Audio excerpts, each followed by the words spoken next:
नमस्कार। Byju's exam prep IAS Hindi में आपका स्वागत है। प्रस्तुत है दैनिक क्विज। सत्र को प्रारंभ करने से पूर्व एक महत्वपूर्ण उद्घोषणा। बायजूस एग्जाम प्रेप आईएएस के द्वारा एक राष्ट्रीय छात्रवृत्ति परीक्षा का आयोजन 4 दिसंबर 2022 यानी रविवार को सुबह 11 बजे किया जा रहा है। आईएएस परीक्षा की तैयारी करने वाले छात्रों के लिए आवश्यक छात्रवृत्ति प्राप्त करने का यह एक सुनहरा मौका है, जिसमें भाग लेकर आप 90% तक छात्रवृत्ति प्राप्त कर सकते हैं। इस छात्रवृत्ति परीक्षा में रजिस्टर करने के लिए रजिस्ट्रेशन लिंक डिस्क्रिप्शन बॉक्स में दिया गया है, जिस पर क्लिक करके आप खुद को रजिस्टर करा सकते हैं। आपको ये ध्यान रखना है कि आप रजिस्ट्रेशन 4 दिसंबर 2022 की सुबह 6 बजे तक ही करा सकते हैं, क्योंकि उसके बाद रजिस्ट्रेशन क्लोज हो जाएंगे। अतः आप जल्द से जल्द इस परीक्षा में स्वयं को रजिस्टर कराएं और आकर्षक छात्रवृत्ति का लाभ उठाएं। पहला प्रश्न आपके समक्ष है। यह है, उत्तर पूर्वी राज्य में 1 से 10 दिसंबर तक मनाया जाने वाला एक वार्षिक त्योहार है।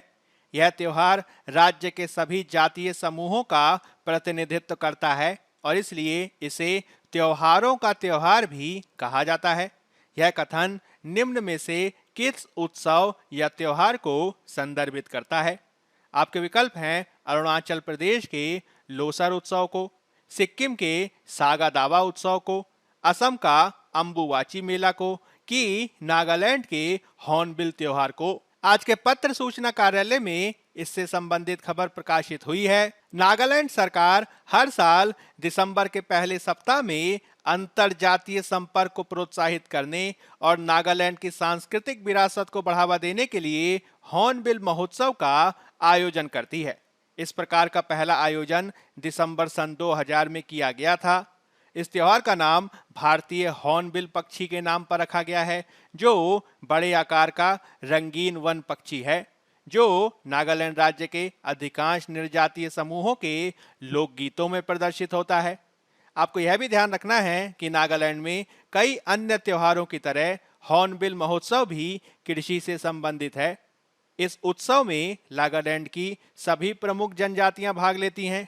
यह सांस्कृतिक जीवंतता को देखने का एक अच्छा समय है, जो विभिन्न समुदायों के साथ बंधने का अवसर भी प्रदान करता है। इसमें विविध प्रकार के रंगीन हेडगियर आदि का प्रदर्शन देखा जा सकता है, भावपूर्ण युद्ध प्रदर्शन देखा जाता है और उत्तम वेशभूषा भी इस उत्सव के प्रमुख आकर्षक होते हैं। इस रूप में आप ये देख सकते हैं कि उत्तर पूर्वी राज्य में दिसंबर के महीने में इस उत्सव के बारे में हमारा सही उत्तर हो जाएगा डी, नागालैंड का हॉर्नबिल त्योहार। अगला प्रश्न आपके समक्ष है। अग्नि वॉरियर निम्नलिखित में से किन देशों के बीच आयोजित होने वाला एक सैन्य अभ्यास है?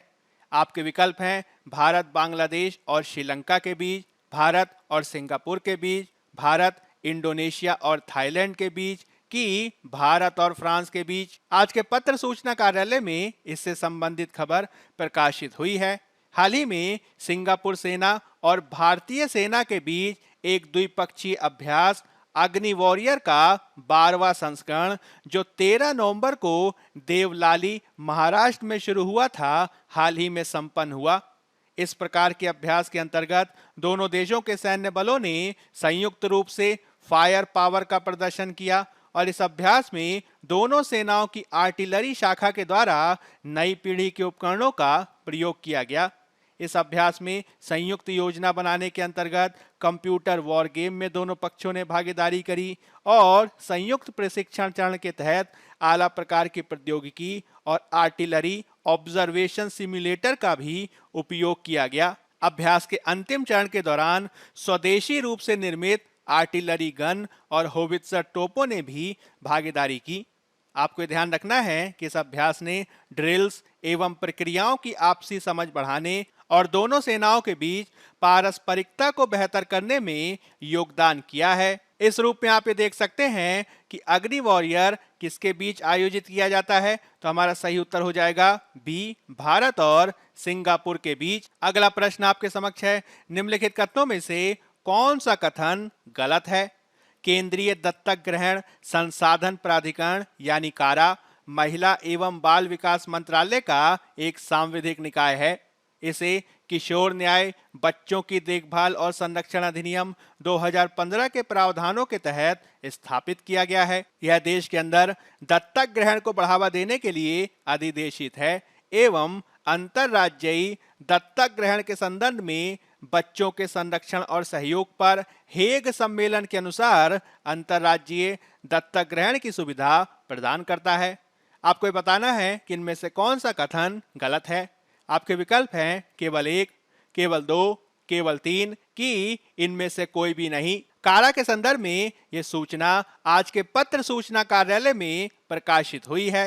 हाल ही में केंद्रीय दत्तक ग्रहण संसाधन प्राधिकरण यानी कारा के द्वारा नवंबर 2022 में दत्तक ग्रहण जागरूकता माह के हिस्से के रूप में कई सारे कार्यक्रम आयोजित किए गए। इसमें केंद्र सरकार के द्वारा अधिसूचित नए दत्तक ग्रहण विनियमन 2022 की विशेषताओं को भी साझा किया गया। साथ ही कारा ने परिवारों के लिए ज्ञान और संसाधनों की पेशकश करके गोद लेने वाले समुदायों के साथ जुड़ने का भी कार्य किया। आपको ये ध्यान रखना है कि दत्तक ग्रहण जागरूकता माह का मकसद हितधारकों और गोद लेने के इच्छुक परिवारों के बीच गोद लेने को लेकर जागरूकता फैलाना है। गोद लेने की प्रक्रिया के माध्यम से कारा बच्चों के दीर्घकालिक पुनर्वास को सुनिश्चित करने के लिए समर्पित है। आपको यह भी ध्यान रखना है कि जब हम बात करते हैं कारा की यानी केंद्रीय दत्तक ग्रहण संसाधन प्राधिकरण की, तो यह जे अधिनियम जिसे हम किशोर न्याय बच्चों की देखभाल और संरक्षण अधिनियम 2015 के नाम से जानते हैं, उसके प्रावधानों के तहत महिला और बाल विकास मंत्रालय का एक वैधानिक निकाय है। इसका काम है देश में गोद लेने को बढ़ावा देना और बच्चों के संरक्षण और अंतर्देशीय गोद लेने के संबंध में सहयोग को लेकर हेग कन्वेंशन के अनुसार अंतरराज्यीय दत्तक ग्रहण को सुगम करना। इस रूप में आप ये देख सकते हैं कि कारा के संबंध में तीनों के तीनों जो कथन हैं वह सही हैं और चूंकि इनमें से कोई भी कथन गलत नहीं है, इसलिए हमारा सही उत्तर हो जाएगा डी, उपर्युक्त में से कोई नहीं। अगला प्रश्न आपके समक्ष है। अक्सर चर्चा में रहने वाला सीमावर्ती शहर मोरे अवस्थित है। पाकिस्तान की सीमा से लगे पंजाब में, नेपाल की सीमा से लगे सिक्किम में, म्यांमार की सीमा से लगे मणिपुर में कि बांग्लादेश की सीमा से लगे असम में। आज के द हिंदू में इससे संबंधित खबर प्रकाशित हुई है। आपको ध्यान रखना है कि जब हम बात करते हैं मोरे की, तो यह मणिपुर में भारत म्यांमार सीमा पर अवस्थित एक सीमावर्ती शहर है। हाल ही में मोरे एक एकीकृत सीमा शुल्क और अप्रवास चेक पॉइंट के साथ एक तेजी से विकासशील व्यापार बिंदु के रूप में भारत की पूरब की ओर देखो नीति में एक बहुत ही महत्वपूर्ण भूमिका को निभा रहा है। इसका महत्व भारत आसियान मुक्त व्यापार क्षेत्र के तहत व्यापार और वाणिज्य को बढ़ावा देने के साथ ही इंडिया म्यांमार थाईलैंड सड़क संपर्क और ट्रांस एशियाई रेलवे संपर्क के संदर्भ में भी देखा जा सकता है। म्यांमार में तामू मोरे से 2 सड़क पुलों के माध्यम से जुड़ा हुआ है। आपको ये भी ध्यान रखना है कि म्यांमार में जो तामू अवस्थित है वह भारत में मोरे को IMT ट्राइलेटरल हाईवे यानी भारत म्यांमार थाईलैंड त्रिपक्षीय राजमार्ग के माध्यम से म्यांमार और थाईलैंड को आपस में जोड़ता है। आप इस चित्र में मोरे और तामू की अवस्थिति को देख सकते हैं और IMT ट्राइलेटरल हाईवे को भी देख सकते हैं जो भारत को आगे चलकर म्यांमार और थाईलैंड से जोड़ देता है। इस रूप में आप ये देख सकते हैं सीमावर्ती शहर मोरे अवस्थित है म्यांमार की सीमा से लगे मणिपुर में और इस रूप में हमारा सही उत्तर हो जाएगा सी। अब हम UPSC के द्वारा 2022 में पूछे गए प्रश्न को देख लेते हैं। यदि कोई मुख्य सौर तूफान सौर प्रज्वाल पृथ्वी पर पहुंचता है तो पृथ्वी पर निम्नलिखित में से कौन से संभव प्रभाव होंगे?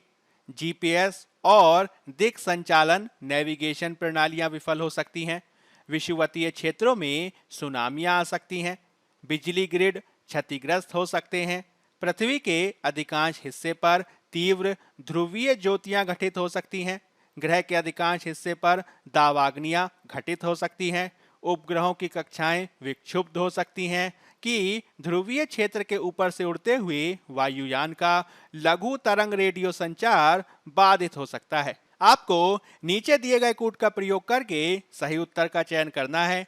आपके विकल्प हैं केवल 1, 2, 4 और 5 केवल 2, 3, 5, 6 और 7 केवल 1, 3, 4, 6 और 7 की 1, 2, 3, 4, 5, 6 और 7। जब हम बात करते हैं सौर तूफान, जिसे सौर प्रज्वाल या सोलर फ्लेयर्स भी कहा जाता है, तो आप ये ध्यान रखेंगे कि सौर तूफान या सोलर फ्लेयर्स सूर्य से निकलने वाली ऊर्जा के शक्तिशाली विस्फोट हैं।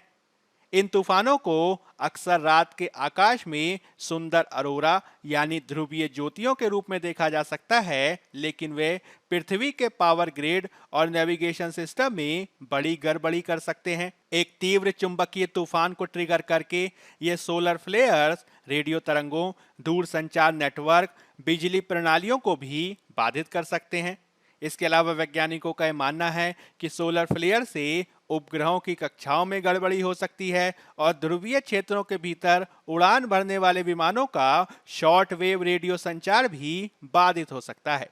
इस रूप में आप ये देख सकते हैं कि सौर तूफान के क्या क्या प्रभाव होंगे। इससे जीपीएस नेविगेशन विफल हो सकता है, इससे बिजली ग्रिड क्षतिग्रस्त हो सकते हैं। इसके अलावा इसमें ऑरोरा यानी ध्रुवीय ज्योतियां घटित हो सकती हैं। साथ ही उपग्रहों की कक्षाएं और वायुयान भी बाधित हो सकते हैं। इस रूप में आप ये देखेंगे कि हमारा सही उत्तर हो जाएगा सी, केवल 1, 3, 4, 6 और 7। अब हम बात कर लेते हैं आज के तथ्य यानी फैक्ट ऑफ द डे की, जिसमें हम बात करेंगे मीठे पानी के कछुओं पर, जो आज के द हिंदू में प्रकाशित हुआ है। काफी लंबे समय से संरक्षणवादी और सरकारी विभाग देश के भीतर और देश के बाहर कछुओं की तस्करी को रोकने के लिए सभी बाधाओं से लड़ रहे हैं। इसमें चुनौती सिर्फ कछुओं के अवैध व्यापार को रोकने की नहीं है, जिनको पालतू जानवरों के रूप में, मांस की चाह के रूप में पाला जाता है अथवा मारा जाता है, अपितु इसमें चुनौती यह भी है कि तस्कर विरोधी अभियानों से प्राप्त किए गए कछुओं का पुनर्वास किस प्रकार से किया जाए। आपको ध्यान रखना है कि भारत में मीठे पानी के कछुओं की 29 प्रजातियां पाई जाती हैं। इसमें आधी से अधिक प्रजातियों को खतरा विद्यमान है और इनमें 11 को वन्य जीव संरक्षण अधिनियम की अनुसूची 1 के तहत संरक्षित किया गया है, जो बाघों के समान सुरक्षा को इन्हें प्रदान करता है। हालांकि संरक्षण के बावजूद ये तेजी से विलुप्त हो रहे हैं, क्योंकि इन्हें अवैध रूप से पालतू जानवरों के रूप में, भोजन के रूप में या फिर दवाइयां आदि तैयार करने के लिए इनका अवैध व्यापार किया जाता है। कछुओं की इस प्रकार की तस्करी पर अंकुश लगाने के लिए ही हाल ही में भारत ने जंगली जीवों और वनस्पतियों की लुप्त प्राय प्रजातियों में अंतर्राष्ट्रीय व्यापार पर कन्वेंशन, जिसे हम साइट्स के नाम से जानते हैं, इसके परिशिष्ट 1 में जो सबसे लुप्त प्राय प्रजातियों को सूचीबद्ध करता है तथा जिन्हें उच्चतम स्तर की सुरक्षा की आवश्यकता होती है, उसमें मीठे पानी के कछुओं की 2 प्रजातियों को स्थानांतरित करवाया है। इनमें शामिल हैं रेड क्राउन्ड रूप्ड टर्टल और लीथ्स सॉफ्ट शेल कछुआ। संरक्षण विशेषज्ञों का मानना है कि साइट्स की सूची में शामिल होने से निश्चित ही इनके अवैध व्यापार को रोकने और इनकी आबादी को बचाने में मदद हासिल होगी। आपको ध्यान रखना है कि वर्तमान में वन विभाग और वन्य जीव अपराध नियंत्रण ब्यूरो कछुओं की तस्करी पर लगाम लगाने के लिए निरंतर प्रयासरत है। इसमें मुख्य रूप से जब बात की जाती है वन्य जीव अपराध नियंत्रण ब्यूरो की, तो आपको ये ध्यान रखना है कि यह देश में वन्य जीवों की तस्करी को रोकने के संदर्भ में एक वैधानिक निकाय है, जिसने कछुओं की तस्करी पर अखिल भारतीय कार्यवाही की है। इसने कछुओं के अवैध व्यापार आदि को रोकने के लिए समय समय पर विभिन्न प्रकार के ऑपरेशंस भी किए हैं, जिनमें ऑपरेशन सेव कूर्म, ऑपरेशन टर्टशील 1 और ऑपरेशन टर्टशील 2 महत्वपूर्ण है। हालांकि प्रयासों के बावजूद कछुओं के अवैध व्यापार की घटनाएं पश्चिम बंगाल आदि में देखने को मिलती हैं, जबकि मांस के लिए कछुओं को त्रिपुरा और असम में भी पाला जाता है। इस प्रकार निश्चित ही भारत को इसके संदर्भ में प्रयास किए जाने की आवश्यकता है। बायजूस एग्जाम प्रेप IAS के आज के अंक पे फिलहाल इतना ही। धन्यवाद।